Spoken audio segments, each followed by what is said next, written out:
విశ్వవిఖ్యాత నట సార్వభౌమ ఎన్టీఆర్ 1960లో 10 చిత్రాల్లో నటించారు.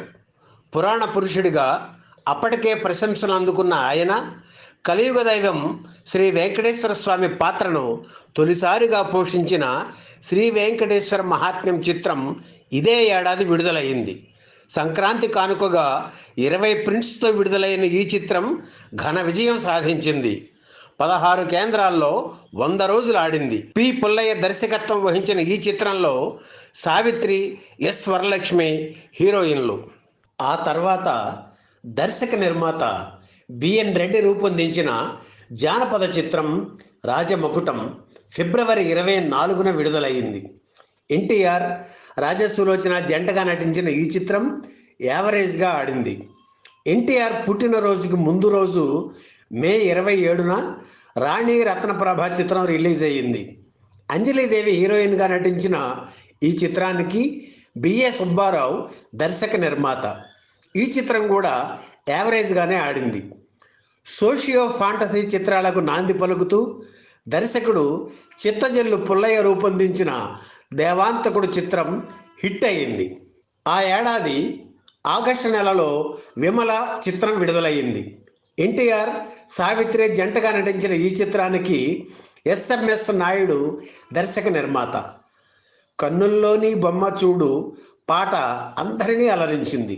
ఈ సినిమా కూడా యావరేజ్ అయింది. అనంతరం దసరా కానుకగా విడుదలైన భట్టి విక్రమార్క చిత్రం విజయం సాధించింది. ఎన్టీఆర్, అంజలీదేవి జంటగా నటించిన ఈ చిత్రంలో ఎస్వి రంగారావు మాంత్రికుడుగా నటించారు. జంపన దర్శకత్వం వహించిన ఈ చిత్రం 13 కేంద్రాల్లో 100 రోజులు ఆడింది. భట్టి విక్రమార్క చిత్రం కంటే వారం రోజుల ముందు విడుదలైన దీపావళి చిత్రం ఎన్టీఆర్కు కృష్ణుడిగా 3వ విజయాన్ని అందించింది. సావిత్రి కథానాయికగా నటించిన ఈ చిత్రంలో నరకాసురుడు పాత్రను ఎస్వి రంగారావు పోషించారు. ఎస్ రజనీకాంత్ దర్శకుడు.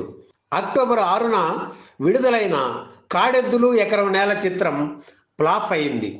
ఎన్టీఆర్, షావుకారు జానకి జంటగా నటించిన ఈ చిత్రానికి జంపన దర్శకుడు. ఇప్పుడు 1960లోనే విడుదలైన తొలి సోషియో ఫాంటసీ చిత్రం దేవాంతకుడు చిత్ర నిర్మాణ విశేషాలు ఈ వీడియోలో చూద్దాం. సాంఘిక చిత్రాల్లో అభూత కల్పనలకు చోటు ఇస్తూ వినోదానికి పెద్దపీట వేస్తూ తీసే చిత్రాలే సోషియో ఫాంటసీలు. వీటిల్లో ఏ విధమైన తర్కం ఉండదు. కేవలం ప్రేక్షకుల్ని నవ్వించడమే వీటి ముఖ్య ఉద్దేశం. బొందితో నరుణ్ణి యమలోకానికి తీసుకెళ్లిన తొలి తెలుగు చిత్రం దేవాంతకుడు. సాంఘిక చిత్రంలోకి యముడిని తీసుకువచ్చిన క్రెడిట్ ఖచ్చితంగా దర్శకుడు సి పుల్లయ్యదే. సతీ సావిత్రి, లవకుశ వంటి పౌరాణిక చిత్రాలు తీసిన పురాణాల పుల్లయ్యగా పేరు తెచ్చుకున్న ఆయన నుండి పౌరాణికాలపై సంధించిన దేవాంతకుడు వంటి సెటైరికల్ ఫిల్మ్ రావడం ఆ రోజుల్లో చాలా మందిని ఆశ్చర్యపరిచింది. సర్వశక్తి సంపన్నులైన యముడు, చిత్రగుప్తుడు పాత్రలను కేవలం వినోదానికి పరిమితం చేయడం, భూలోకం నుంచి వచ్చిన వ్యక్తి ముందు ఆ పాత్రలు తేలిపోవడం ప్రేక్షకులకు కొత్తగా అనిపించింది. అందుకే దేవాంతకుడు హిట్ అయింది. బెంగాలీ నవల జమలయే జీవంతో మానుష్ ఆధారంగా దేవాంతకుడు చిత్రం రూపుదిద్దుకుంది. ఆ తర్వాత కాలంలో వచ్చిన యమగోళ చిత్రానికి ఇది ప్రేరణ. అంతేకాదు, యముడి పాత్ర ప్రధానంగా వచ్చిన అనేక చిత్రాలకు దేవాంతకుడు ఆరంభం. ఎన్టీఆర్ హీరోగా ఎంటర్ అయిన తర్వాత మరో హీరో జోలికి పోకుండా ఆయనతోనే చిత్రాలు తీశారు పుల్లయ్య. దేవాంతకుడు చిత్రాన్ని ఆయనే నిర్మించారు. ఈ సినిమాలో ఎన్టీఆర్, కృష్ణకుమారి జంటగా నటించారు. యమలోకపు ఎపిసోడ్ ఈ చిత్రానికి హైలైట్. యముడిగా ఎస్విఆర్ అతిథి పాత్ర పోషించారు. చిత్రగుప్తుడిగా వంగర, విచిత్రగుప్తుడిగా పేకేటి, విష్ణువుగా కాంతారావు, లక్ష్మీదేవిగా మోహన, నారదుడిగా రఘురామయ్య నటించారు. ఎన్టీఆర్ లేడీ గెటప్తో కాసేపు కనిపిస్తారు. అలాగే ఓల్డ్ గెటప్లోనూ ఆయన కనిపిస్తారు. ఈ సినిమాలో ఎన్టీఆర్ నాటకాల ప్రియుడు.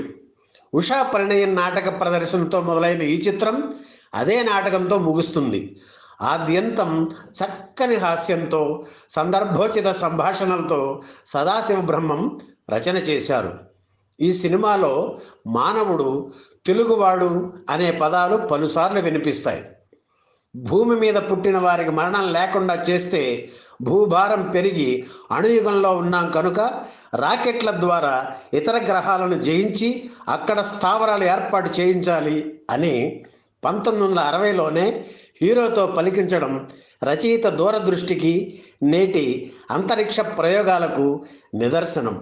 ఈ సినిమాలోని పాటల్లో గో గో గో గో గోంగూర, జై జై జై జై జయాంధ్ర పాట హైలైట్. ఎన్టీఆర్కు పిబి శ్రీనివాస్ పాడిన పాటల్లో ఇది హైలైట్. ఇందులో ఎన్టీఆర్కు పద్యాలు ఘంటసాలతో, యుగళ గీతాలు పిబి శ్రీనివాస్తో పాడించడం విశేషం.